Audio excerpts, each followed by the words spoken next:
With speeds up to 1 gig, imagine better with RCN. Good morning, America. Breaking news. President Trump's healthcare bombshell. The White House immediately ends insurance subsidies for poor Americans. The biggest move to undermine Obamacare yet. Democrats call it sabotage, saying it will hurt millions of working and middle-class families. All the reaction this morning, plus the president's big announcement about Iran and nuclear weapons that has so many nations on edge. Dangerous new threat. Winds picking up in California, fanning those out-of-control flames. And the new health warning about smoke. Experts saying the air quality is worse than Beijing. This now the deadliest week of wildfires in state history. Firefighters desperately trying to control the blaze. And the incredible story how one couple survived huddling in a pool for hours. Breaking overnight, the prison break plot turned deadly. Officer struck multiple times with a hammer, unresponsive at this time. Inmates revolt, spark a fire, viciously attack officers, killing at least 2 and injuring more. And one-on-one with Jimmy Kimmel, preparing for a huge week in his hometown of Brooklyn. Brooklyn is a magical place. As he makes headlines over health care, how his son is now doing, and the big interview with a legend he's been prepping for his whole life. Live in Times Square, this is GMA with Robin Roberts, George Stephanopoulos, and Michael Strahan. Good morning, America. We have a lot of news this Friday morning as those wildfires continue to rage. There are new threats from the smoke and ash spreading all across the state. You see these images. That's the Golden State Bridge, shrouded in smoke in San Francisco. And south of there, the Los Angeles skyline covered in haze. This is now the deadliest week of wildfires in that state's history, and now millions are concerned about the air quality. Such a dangerous situation. We're going to start, though, with that breaking news on health care that's going to affect millions across the country. Overnight, the president decided to end Obamacare payments that subsidize insurance for poor and working-class Americans. Experts say the move will increase premiums, cut insurance coverage. Our chief White House correspondent, John Carl, has all the latest. Good morning, John. Good morning, George. This is President Trump's biggest move yet to dismantle Obamacare. If Congress does not intervene, it is a step that will mean higher health insurance premiums for millions of lower-income Americans. In a decision announced overnight, President Trump plans to stop making billions of dollars in subsidies that help lower-income Americans pay for their health insurance. According to the federal government, those payments help about 7 million people defray the cost of their health insurance policies. It's the latest move by the president to do through executive action what he could not get Congress to do, dismantle Obamacare. The cost of the Obamacare has been so outrageous, it is absolutely destroying everything in its wake. In a statement overnight, the White House said it has determined the payments are unlawful. The Congressional Budget Office has said that ending them will immediately increase the number of Americans without any health insurance. The latest action by the president comes just hours after he signed an executive order designed to open the door for insurance companies to offer stripped-down health plans. They would cost less, but also cover less. Today is only the beginning. In the coming months, we plan to take new measures to provide our people with even more relief and more freedom. The move to end the subsidies was praised by Speaker of the House Paul Ryan, who issued a statement saying Obamacare has proven itself to be a fatally flawed law, and the House will continue to work with the Trump administration to provide the American people a better system. But Democratic leaders Nancy Pelosi and Chuck Schumer condemned the move, saying it is a spiteful act of vast, pointless sabotage.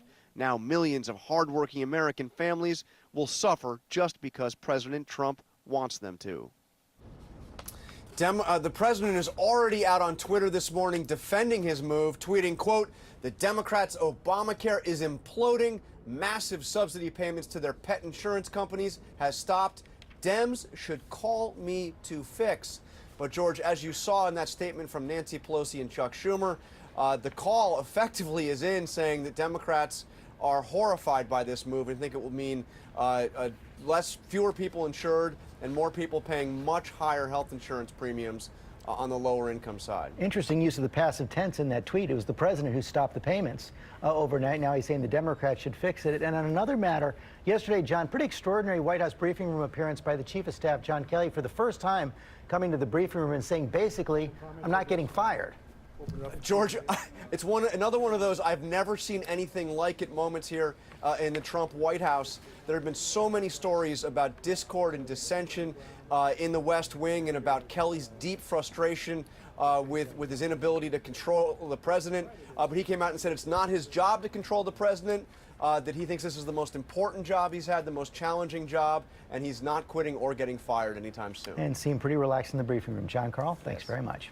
And George, the president is also set to deliver, as you know, a major speech today on the fate of America's nuclear deal with Iran. President Trump has consistently called it terrible for the U.S., and our chief global affairs correspondent, Martha Raddatz, is in Washington with more. Martha, what can we expect here? Well, Robin, in fact, President Trump called it the worst deal ever, but the president is not expected to walk away from the nuclear deal, which lifted punishing sanctions on Iran in exchange for limits on and inspections of its nuclear program. Instead, he is expected to decertify the deal. That would kick it back to Congress to decide whether to reimpose sanctions. But Congress, Robin, really has no appetite to do this. But it sounds, though, that it seems like a compromise of some sort.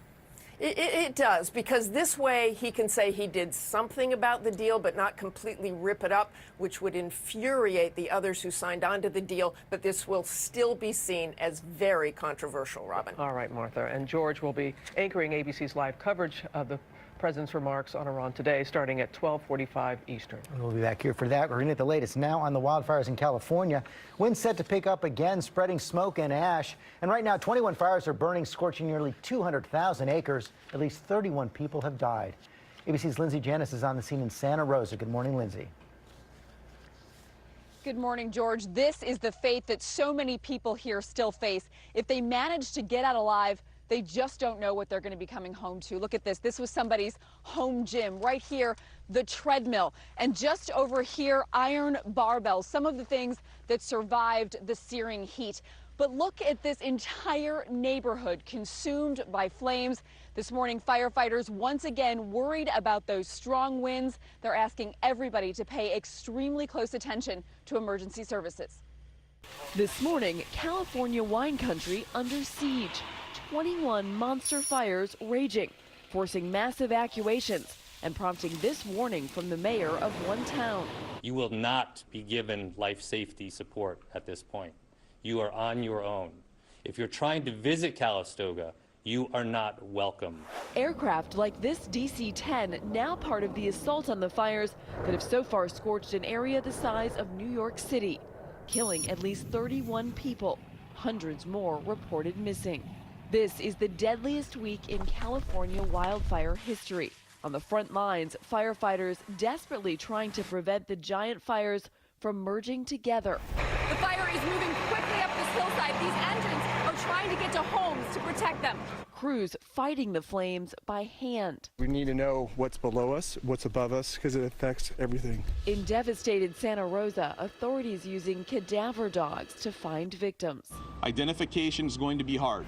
Still, emerging from the destruction, incredible stories of survival. Jan and John Pasco riding out the inferno for 6 hours in their neighbor's pool. We tried to get out in our cars. We ran down here and we found our way into this pool. Other residents frustrated they didn't have time to flee. We never got any kind of official notification that we needed to get out. The night the fires broke out, Sonoma County officials opting not to send alerts, afraid of causing panic.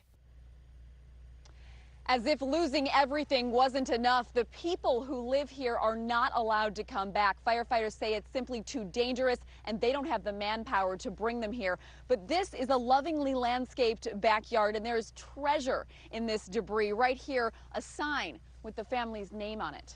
Robin? Wow, all right. Thank you very much, Lindsay. We're going to go to Ginger now. And Ginger, you have more on those new threats of wind? Yes, wind and very low humidity. It's all coming for you this weekend. So the pattern's setting up, unfortunately, very similarly. But we were talking about that air quality. It is so bad. Some people saying it's as bad or worse than Beijing right now, thanks to the northerly winds that have blown over the Bay Area. Schools are closed for a second day in a row in some places. We've got people like a construction worker here wearing a mask because it's just that bad. Folks walking down the road in San Francisco with those masks on. And quickly, the red flag warnings have taken over. It's going to be more of an offshore flow low, especially in Southern California. As we get into Sunday, those humidity levels below 10%, George. Boy, the threats keep building and building. Okay, Ginger, thanks very much. We're going to move on now to that deadly prison riot in North Carolina, where inmates set a fire and attacked officers in an attempt to escape. 2 prison employees were killed, several more injured. ABC's Gio Benitez is on the scene in Elizabeth City. Good morning, Gio. George, good morning to you. Listen, more than 700 inmates are inside this massive prison behind me. The revolt seemingly coming out of nowhere. A violent prison uprising at a high-security facility in North Carolina. Yeah, I've got ambulances inbound. Please start setting up some sort of triage and mass casualty within the facility. Inmates reportedly attacking correctional officers with hammers as they attempt an escape. An officer struck multiple times with a hammer, unresponsive at this time, working on IV access, significant bruising and bleeding. A corrections officer and a prison worker identified as the 2 dead this morning. At least 10 others rushed to local hospitals. We do have a mass casualty incident. I have multiple patients. Some of them are critical. The uprising began when inmates set fires inside the prison sewing plant, where prisoners work sewing uniforms for the state employees. Neighborhoods and schools surrounding the prison on lockdown, residents fearing for their lives. He was telling us we might need to lock our doors. After a massive manhunt in the surrounding woods, all prisoners are accounted for.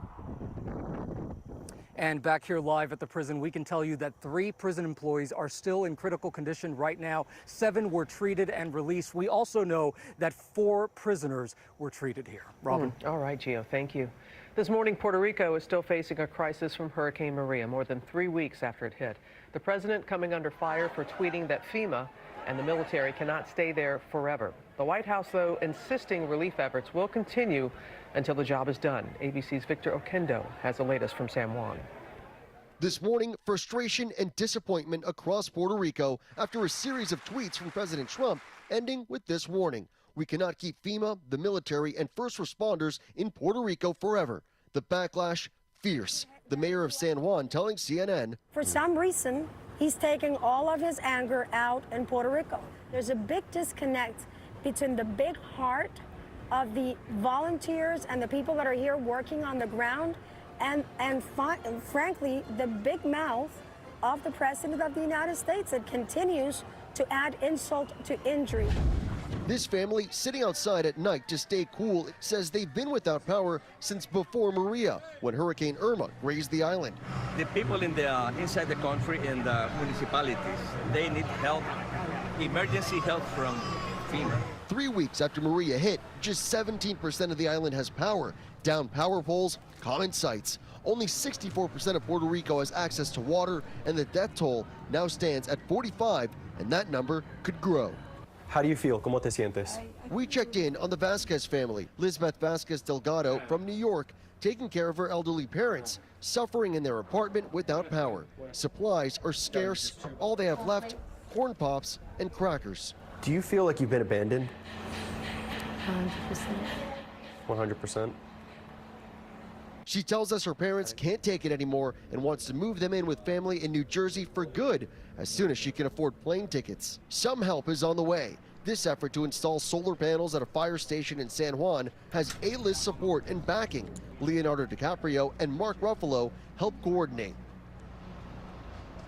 And much of San Juan still waking up without power today. House Speaker Paul Ryan is scheduled to visit the island today with a small bipartisan delegation. And this comes after the House approved the bill that would provide some $36.5 billion in much needed aid. George? Okay, Victor, thanks very much. We have new developments now in the rescue of that American mother and her family held hostage by the Taliban for 5 years. They have now left Pakistan. And our chief investigative correspondent, Brian Ross, has an exclusive interview with her parents. Good morning, Brian. Well, good morning, George. The American mom and her 3 children are free this morning, but her husband has disrupted plans for them to be on their way home to the U.S., refusing to let his family board an American military aircraft, instead taking them to Canada. Caitlin Coleman was 7 months pregnant when she and her husband were kidnapped while on what they called a hiking vacation in Afghanistan. I am prisoner of the Taliban. Over 5 years of captivity, she gave birth to 3 children who became America's littlest hostages. On one of her hostage tapes, she said the Taliban was threatening to execute them. They are willing to kill us willing to kill women, to kill children, to kill whomever. And hostage videos over the years showed their plight worsening, subjected to mistreatment and physical abuse. My children have seen their mother defiled. And the ordeal took its toll on her parents in Stewartstown, Pennsylvania. This morning, Linda Coleman tells ABC News about that first phone call with her freed daughter. It was incredible, you know. I've been waiting to hear that voice for so long, and then to hear her voice and have it sound exactly like the last time I talked to her. But Jim Coleman says he remains angry at his daughter's husband for taking her to Afghanistan in the first place. What I can say is, you know, taking your pregnant wife to a very dangerous place, to me and the kind of person that I am, it's unconscionable. And he says he cannot understand why his son-in-law refused to let the family fly out of Pakistan on a U.S. military aircraft. I don't know what 5 years in captivity would do to somebody, but if it were me and I saw, you know, a U.S. aircraft and U.S. soldiers, I'd be running for it. New details of the Pakistani military mission reveal the top-secret operation in a mountainous area near the border with Afghanistan was based on intelligence provided by the U.S. Pakistan was recently accused by President Trump of giving safe haven to terrorists. But Thursday, the president praised Pakistan and thanked them. They worked very hard on this, and I believe they're starting to respect the United States again. Caitlin Coleman's father says President Trump does deserve great credit for his daughter's release, but he says he can't understand why his son-in-law is now taking the family to Canada and not the U.S. after all the U.S. did to get them free. And George, we've learned they're on their way to Toronto now. Yeah, they have left Pakistan. We also have some news on the case of Army Sergeant Bo Bergdahl. He was held by the Taliban for 5 years as well, charged with desertion. Plead guilty on Monday? Yes, he'll plead guilty on Monday, and we'll have an exclusive TV interview with him here on GMA on Monday morning. Okay, Brian Ross, thanks very much. All right, gentlemen, now we're going to turn to a big sports headline overnight. The Chicago Cubs' chance for a World Series repeat, it's still alive. They survived a do-or-die Game 5 against the Nationals, rallying back from a 4-1 deficit. Addison Russell's double in the sixth inning made it 8-4. The Nats fought back, not enough. The Cubs hold on to win 9-8. Next up, the Dodgers, and that series will start tomorrow night. Tonight, though, the Yankees and the Astros. Yep, a lot coming up in baseball. Also, we got to go back to Ginger right now. Some tornado damage in the Northwest. Oh, yes, and a tornado just south of Portland, Oregon. That's the image that you're seeing here, captured on video. That's Aurora, Oregon. And so not only was there a tornado, but hail, and the tornado in EF0, but enough to flip these airplanes at this Aurora airport. So we have those images to show you from that, but the storms now move to the east, and that low is going to track across the nation. Parts of Missouri, Iowa, down through parts of Kansas have the potential for damaging winds, an isolated tornado, and certainly hail. All right, let's get to those weekend getaways now, brought to you by Gain. Fred would do anything for his daughter. Get in, Fred. Even if it means being the back half of a unicorn. Fear not, Fred. The front half washed the shirt with Gain. And that smell puts the giddy in giddy up. Ah, the irresistible scent of Gain Flings laundry detergent. You can't help but smell happy. As you send the kids to the bus stop this morning, again needing the jacket with a hood as areas of drizzle and also some cloud cover will continue through this afternoon. Notice our daytime high in the mid to upper 60s today, so it is cool and also a little bit on the damp side. And that's what we can expect for Friday night lights. Any of those football games going on through the evening hours might have to wipe off the bleacher before you sit down, as some of those areas of drizzle is expected to continue. Weekend forecast looking pretty good. We're in the 80s by Sunday. You all, but I have not had a chance to do any leaf peeping this fall. That's right. So I thought, why not bring this to you from West Virginia? How pretty is that, right? It's going to be a good weekend to go leaf peeping. They call it that in Minnesota. They call it leaf peeping? Yes. New, learn something new. Yeah. Pretty in West Virginia. Ginger, thanks very much. Of course. Coming up, explosive new allegations against Harvey Weinstein. Rose McGowan and Kate Beckinsale coming forward now with new accusations. And a social media movement has taken off overnight. And surprise, surprise, the person behind a secret Twitter account defending NFL Commissioner Roger Goodell. How about that? Covered a lot of subjects. I have asthma, one of many pieces in my life. So when my asthma symptoms kept